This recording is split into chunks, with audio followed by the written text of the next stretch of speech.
뇌졸중은 뇌혈관이 막히거나 터져서 뇌가 손상되는 것을 말한다. 보통 혈관이 막혀 뇌 일부분이 죽는 뇌경색과 혈관이 터져 주변 뇌를 손상시키는 뇌출혈로 나뉘는데 나이와 함께 찾아오는 대표적인 노인성 질환이다. 전 세계 인구 6명 중 1명은 경험하고 2초에 1명씩 발병하는 뇌졸중. 최근 뇌경색의 비율이 전체 뇌졸중의 70에서 80%를 차지하고 있다. 높은 발병률만큼 다양한 뇌경색 치료법도 개발되고 있는데 막힌 혈관을 뚫어라. 오늘 톡톡TV 닥터에서는 S중앙병원 신경외과 허윤희 과장과 함께 뇌경색 치료법의 모든 것에 대해 알아본다.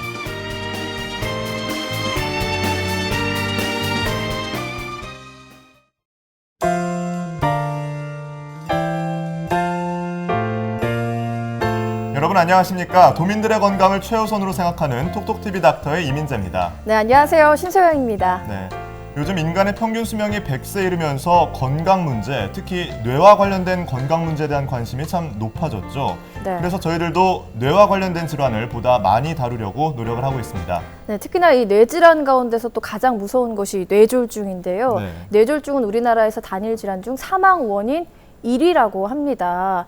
그래서 이 뇌졸중에 의한 사망률은 또 점차 줄어들고는 있지만 발병률은 또 계속해서 증가하고 있는데요. 뇌졸중 가운데 하나인 뇌경색도 역시나 발병률이 계속 증가하고 있다고 합니다. 오늘 톡톡TV 닥터 이 시간에는요, 이 뇌경색의 발병률은 왜 계속 증가하고 있는지 또 치료 방법은 무엇인지 알아보도록 하겠습니다. S중앙병원 신경외과 허윤희 과장님 모셨습니다. 과장님 안녕하세요. 네, 안녕하세요. 예, 안녕하세요. 먼저 좀 축하 인사를 드려야 할 것 같습니다. 제주 도내 처음으로 직접 뇌혈관 문합술 치료에 성공하셨다고요. 예, 네, 축하드립니다. 감사합니다. 네. 네. 제가 제주도에서 진료를 시작한 지도 이제 8개월이 다 되어 가는데요. 그동안 이제 고난이도의 뇌수술을 필요로 하는 환자들은 이제 육지로 전원을 가거나 하는 경우가 많아서 근데 이런 환자분들에게 제가 이제 좀 도움이 되는 것 같아서 의사로서 좀 뿌듯합니다. 네. 8개월밖에 진료를 안 하셨는데 벌써 이렇게 좋은 네, 수술을 감사합니다. 하셨는데 그럼 이번에 S중앙병원에서 이렇게 성공한 직접 뇌혈관 문합술이 도대체 어떤 시술인가요? 네. 직접 뇌혈관 문합술은 그 뇌혈관이 완전히 막혀서 뇌경색이 생겼을 때 그런 경우는 약물 치료나 중재적 시술이 좀 위험할 수가 있는데요. 그럴 때 이제 고려를 해볼 수 있는 수술입니다. 제가 수술했던 환자는 언어마비랑 그 손의 운동장애가 와서 뇌경색으로 진단되었던 환자인데요. 수술 이후에도 이제 말씀도 잘 하시고 손으로 글씨를 쓸 정도로 운동마비가 회복이 되어서 좋은 결과가 되었습니다. 네. 네. 도내에서 최초로 성공하신 이 직접 뇌혈관 문합술이 그럼 앞으로 뇌졸중 환자들의 치료에도 굉장히 도움이 많이 되겠죠? 예, 물론입니다. 현재 도내에서 급성 뇌경색에 걸린 환자들은 약물 치료나 혈전 용해술 같은 치료로 이제 하고 있는데요. 그마저도 접근성이 좋지 않은 지역에 사시는 분들은 이제 치료가 초기에 적절한 치료가 이루어지지 않아서 예후가 안 좋은 경우가 많습니다. 그리고 이제 뇌경색이 있으신 분들은 항공기나 이런 걸 탈 때 위험한 부분이 있기 때문에 그래서 이런 환자들에게 굳이 위험을 감수하고 육지로 나가지 않아도 치료를 할 수 있는 이제 여러 가지 치료에 도움이 될 것으로 생각이 됩니다. 네. 뇌졸중이 이제 뇌출혈과 뇌경색으로 나뉘잖아요. 그중에서 우리 뇌경색에 대해서 오늘 얘기를 나눠볼까 하는데 뇌경색이 어떤 질환이고 또 왜 이렇게 발병률이 높아지고 있는지 궁금해요. 네, 뇌졸중은 지금까지 노인성 질환으로 인식이 되어 왔는데 최근에는 30, 40대 젊은 사람들에게도 많이 발생을 하고 있습니다. 이것은 식생활이나 이런 생활 습관의 변화로 비만이나 고혈압, 고지혈증 이런 뇌졸중의 주 원인 질환이 증가를 하게 돼서 또 이것에 대한 적절한 치료가 이루어지지 않는 경우가 많아서 그래서 발병률이 높아지고 있습니다. 네. 뇌졸중은 흔히 뇌출혈하고 뇌경색으로 나뉘는데 이 뇌경색은 이 혈관이 막혀서 생기는 질환이잖아요. 그런데 이 뇌경색도 크게 세 가지로 나뉜다고요? 예, 그렇습니다. 뇌경색도 이제 자세히 나누어 보면 혈전성 뇌경색과 색전성 뇌경색, 그리고 열공성 뇌경색 이렇게 세 가지로 나눌 수가 있습니다. 네, 그럼 먼저 혈전성 뇌경색에 대해서 설명 부탁드립니다. 혈전성 뇌경색은 동맥경화로 인해서 혈전 내벽이 상했거나 이럴 경우 이제 핏덩어리가 응고되어서 혈전을 생성하게 되는데 네. 그 혈전들이 그 뇌 동맥을 막아서 이제 뇌경색의 증상이 나타나는 것을 혈전성 뇌경색이라고 합니다. 네. 두 번째 색전성 뇌경색은 어떤 질환이죠? 네, 색전성 뇌경색은 뇌혈관이 아닌 심장 질환이나 목 동맥에 있는 혈전들이 그 뇌혈관 안으로 흘러 들어가서 뇌혈관을 막은 경우를 말합니다. 이것은 혈전성 뇌경색과는 달리 심장 판막 질환이나 부정맥이 있을 경우에 이제 나타나는 그런 심장병과 관련된 경우가 많습니다. 이 색전성 뇌경색 같은 경우 이 젊은 층에서 많이 발생한다고 하는데 아무래도 좀 이건 생활 습관과 때문에 그런 걸까요? 네, 생활 습관이라기보다는 발병 기전의 차이라고 할 수 있는데요. 뇌혈관의 동맥경화가 진행돼서 혈전이 막히는 것은 이제 천천히 오랜 시간에 걸쳐서 이루어지는 일인데, 반면에 심장의 부정맥이나 그런 판막 질환 등에 의해서 만들어지는 혈전들은 혈관으로 흘러 들어와서 이제 급격하게 혈관을 막아서 생기는 거기 때문에 비교적 초기에 발생을 해서 이제 아무래도 젊은 사람들한테 많이 나타나는 것으로 보입니다. 네. 그럼 마지막으로 열공성 뇌경색은 어떤 건가요? 네, 열공성 뇌경색은 뇌혈을 공급하는 굵은 혈관이 아니라 이제 작은 심부의 작은 혈관들이 막혀서 생기는 것인데요. 이것은 어지러움증이나 그런 가벼운 증상 혹은 무증상으로 나타나고 나중에 MRI를 찍었을 때 흔적으로 보일 수 있는 그런 질환입니다. 앞서 말씀드린 세 가지 뇌경색 이외에도 일과성 뇌허혈 발작이라는 것이 생길 수가 있는데, 이것은 뇌졸중의 증상인 이제 갑자기 한쪽 팔다리에 힘이 없거나 감각이 둔하고 또 말을 못하거나 발음이 어눌해지고 그리고 심한 어지러움증이 생기거나 또 걸을 때 약간 비틀비틀 거리기도 하고 네. 그리고 갑자기 눈이 안 보이거나 물체가 두 개로 보이는 이러한 증상들이 한 수분에서 수시간 정도 있다가 이제 사라지는 것을 말하는데요. 이것은 이제 뇌경색의 전조 증상이라고 볼 수 있죠. 그래서 이런 증상들이 계속 반복이 되면은 뇌경색이 올 가능성이 아주 높고 위험 신호로 받아들여야 하고, 시간이 지나서 이런 증상들이 없어진다고 하더라도 반드시 응급실이나 병원을 찾아서 전문의 진료를 받아야 합니다. 네. 굉장히 뇌경색도 종류가 다양한 것 같은데요. 아까도 말씀해 주셨지만 혈전성, 그리고 색전성, 마지막으로 열공성 뇌경색을 말씀해 주셨는데, 궁금한 게 이 중에서 가장 위험하고 치료가 어려운 거는 어떤 뇌경색인가요? 네, 뇌경색 자체는 모두 다 치료가 어렵고 까다롭기는 한데요. 네. 그 중에서 이제 부정맥이 있는 노인들에게서 색전성 뇌경색이 발생을 할 경우에 이것은 이제 근본적으로 심장이 원인이 되는 경우가 많기 때문에 심장 치료도 같이 이루어져야 합니다. 근데 심장 치료가 근본적으로 조금 어려운 면이 있고 또 약물 치료도 계속 평생 병행이 되어야 되기 때문에 좀 조절하기 까다로운 면이 있습니다. 네, 지금까지 이제 뇌경색 종류에 대해서 알아봤는데 뇌경색 치료법에 대해서 이제 알아보도록 하겠습니다. 저도 이제 방송을 좀 하다 보니까 좀 지식이 쌓이더라고요. 이 뇌경색 하면 이제 제일 먼저 혈관을 뚫는 그 혈전 용해술이 좀 떠오르거든요. 네, 맞습니다. 급성 뇌경색이 발생을 하면은 빨리 응급실로 찾아야 되는데 그 이유가 이 혈전 용해술을 위한 것인데요.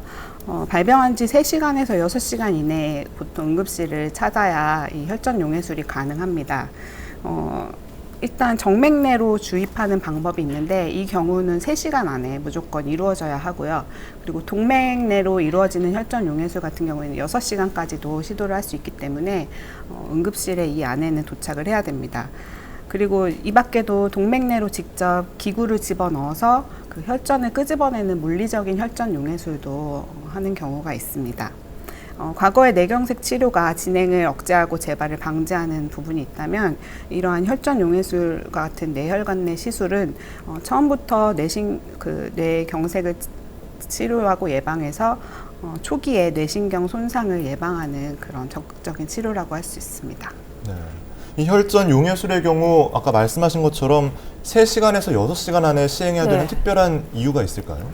네, 혈전 용해제는 아무래도 이제 피를 녹이는 시술이기 때문에 뇌출혈과 같은 부작용이 발생할 수가 있습니다. 그래서 시술을 할 때 이제 조심을 해야 되는 면이 있고 네. 그리고 지금까지 여러 세계 각국 각지에서 모든 병원들이 연구를 한 결과 3시간에서 6시간 이내에 시술을 해야 합병증도 가장 적고 효과도 제일 빠른 것으로 되어 있습니다. 그렇다면은 좀 약물로도 이 뇌경색을 치료할 수 있나요? 네, 그렇습니다. 약물 치료 또한 뇌경색의 가장 중요한 치료 방법 중에 하나인데요. 기본적으로는 뇌의 혈액순환을 이제 개선을 시키는 작용입니다. 혈전의 생성을 예방하는 항혈전제를 사용을 하는데 이거는 혈관 내의 혈소판 기능을 억제하거나 방해를 해서 피가 잘 굳지 못하도록 하는 게 목적이고 이것은 뇌경색이 재발되거나 신경학적 결손을 악화되는 것을 막기 위해서 이제 많이 쓰고 있고 좀 장기간 복용을 해야 된다는 점이 있습니다. 그렇다면 이 혈전 용해수라고 방금 말씀해주신 약물 치료 말고도 다른 치료 방법이 있을까요? 네, 혈관이 좁아져서 뇌경색이 왔을 때 그 약물 치료만으로 한다면은 재발할 경우가 좀 있는데요. 이럴 경우에 좁아진 혈관을 이제 다시 넓혀주는 그런 중재적 시술이 이루어질 수 있는데 그 중에 혈관 성형술은 그 풍선 모양의 카테터를 집어넣어서 좁아진 혈관을 이렇게 늘려주는 방법이고 또 스텐트 삽입술이라고 해서 그 그물 모양의 원형 망을 혈관에 집어넣어서 혈관이 다시 좁아지는 것을 막는 그런 방법이 있습니다. 네, 사실 약물 치료만으로 치료가 되면 참 좋겠는데 그쵸. 이렇게 혈관 성형술이나 방금 말씀해주신 스텐트 삽입술 이런 시술이 조금 위험한 환자들도 있지 않을까요? 네, 그 동맥경화가 많이 심해서 혈관이 심하게 좁아져 있거나 혈관 기형이 있는 경우에는 이런 혈관 성형술이나 스텐트 삽입술이 위험할 수가 있습니다. 그리고 이런 뇌 동맥 말고 목에 있는 동맥이 심하게 좁아져서 뇌경색이 일어나는 경우는 경동맥 내막 절제술이라고 해서 경동맥을 직접 수술적으로 잘라서 그 안에 있는 혈전들을 끄집어내는 수술인데요. 이런 것들이 도움이 될 수가 있고 또 아까 처음에 말씀드린 것처럼 직접 뇌혈관 문합술을 시도를 할 수 있는데 이것은 혈전 용해술이나 이런 중재적 시도를 할 수 없는 경우나 실패한 경우에 이제 고려를 해볼 수가 있습니다. 이거는 이제 표재성 측두 동맥을 막힌 그 뇌혈관에다가 직접 연결을 해서 혈류를 있게 하는 건데요. 이거는 급성기가 지난 후에도 이제 시도가 가능하고 그리고 또 심하게 좁아져 있거나 막혀져 있는 환자들에게 아주 유용한 방법이 될 수 있습니다. 네. 오늘 뇌졸중의 하나인 이 뇌경색의 치료와 그리고 방법에 대해서 살펴보고 있는데요. 네. 우리가 사실 관심을 잘 두지 않아서 그렇지 이 뇌경색이 항상 예고를 하고 찾아오는 거 맞죠? 네, 그렇습니다. 그래서 무엇보다 예방이 중요한데요. 심뇌혈관 질환의 9대 예방 수칙이라고 복지부에서 발표한 게 있어서 잠깐 소개를 드리겠습니다. 네. 첫 번째, 담배는 끊는 것이 좋고 두 번째로는 술은 하루에 한두 잔 이하로 줄이는 것이 좋습니다. 그리고 가능한 매일 30분 이상씩 적절한 운동을 하시고 그리고 정기적으로 혈압, 혈당, 콜레스테롤을 측정해서 만약에 고혈압, 당뇨병, 고지혈증이 있다면은 이에 대한 적절한 치료를 하는 것이 중요합니다. 그리고 또 적정 체중과 허리 둘레를 유지를 하고 스트레스를 줄이고 즐거운 마음으로 생활하는 것이 좋고요. 음식은 싱겁게 골고루 먹고 채소와 생선 같은 이제 건강에 좋은 식품들을 많이 섭취하는 게 좋습니다. 그리고 아까 말씀드렸듯이 갑작스러운 두통, 어지러움증, 그리고 시야장애, 언어장애, 사지마비와 무감각 같은 대표적인 뇌졸중 증상이 발생을 한다면 빨리 응급실을 찾아서 치료를 받는 것이 좋습니다. 네, 그렇다면 이런 증상들이 나타나기 전에 뇌경색이 아닌지 이렇게 좀 자가 진단하는 방법이 있나요? 네. 뇌졸중 위험도를 이제 자가 평가할 수 있는 자가 진단법은 조부모나 부모 중에 뇌졸중인 사람이 있거나 50살 이상이거나 그리고 담배나 술을 많이 좋아하시는 분들이나 짠 음식이나 지방이 많은 식품을 즐겨 드시는 분들 그리고 밤중에 추운데 화장실에 가는 경우가 있는 경우나 과로, 수면 부족으로 스트레스가 쌓이거나 혀가 굳어지고 현기증이 일어난 거나 손발이 저리고 눈이 침침한 경우 그리고 비만, 고혈압, 당뇨병, 고지혈증 등의 질환이 있는 경우, 그리고 안저 검사를 받은 일이 없는 경우에서 이제 뇌졸중 위험도가 증가를 하는데, 이런 항목등 중에 6가지 이상 해당이 되면은 이제 뇌졸중 위험도가 높다고 판단이 되고 적절한 건강 검진을 받는 것을 권유를 하고 있습니다. 네. 이렇게 뇌졸중의 원인과 치료법 그리고 자가 예방법까지 살펴봤는데요. 어느새 톡톡TV 닥터 마칠 시간이 다가왔습니다. 과장님, 마지막으로 우리 시청자분들께 당부하실 말씀 있으신가요? 네, 뇌세포는 한번 손상이 되면 다시 재생이 되지 않습니다. 그렇기 때문에 일단 발생을 하고 수시간이 지나면은 이제 치명적으로 돌이킬 수 없는 상태에 이르는데요. 그렇기 때문에 결국 뇌졸중의 예후는 초기에 얼마나 적절한 치료를 했느냐에 따라서 이제 큰 차이가 있습니다. 여기서 우리는 369라는 3가지 숫자를 잘 기억을 해두는 게 좋은데요. 일단 뇌졸중 증상 발생 즉시 최소 3시간 이내에 혈전 용해술이 가능한 큰 병원으로 후송이 돼야 되고, 아무리 늦어도 증상 발생 6시간 이내에 도착을 해야 됩니다. 그리고 그렇기 때문에 이제 뇌졸중 증상이 발생했을 때 119에 빨리 연락을 하는 것이 중요하고, 그리고 아까 말씀드린 심뇌혈관 질환 9대 생활 예방 수칙을 숙지하셔서 일상생활에서 꼭 실천을 하는 것이 중요하다고 하겠습니다. 네, 오늘 말씀 감사합니다. 지금까지 S중앙병원 신경외과 허윤희 과장님 모시고요. 뇌경색 치료 모든 것에 대해서 알아봤습니다. 과장님 감사합니다. 네, 감사합니다. 네, 뇌졸중은 갑자기 찾아오는 불청객이 아닙니다. 평소 가지고 있던 나쁜 생활 식습관과 안 좋은 생활 습관에서 온다는 거 잊지 마시기 바랍니다. 건강은요, 작은 습관에서 시작된다는 거 기억하시기 바랍니다. 오늘 톡톡TV 닥터 시간은 여기까지입니다. 네, 톡톡TV 닥터는 여러분들의 건강한 하루를 늘 응원합니다. 여러분, 안녕히 계세요.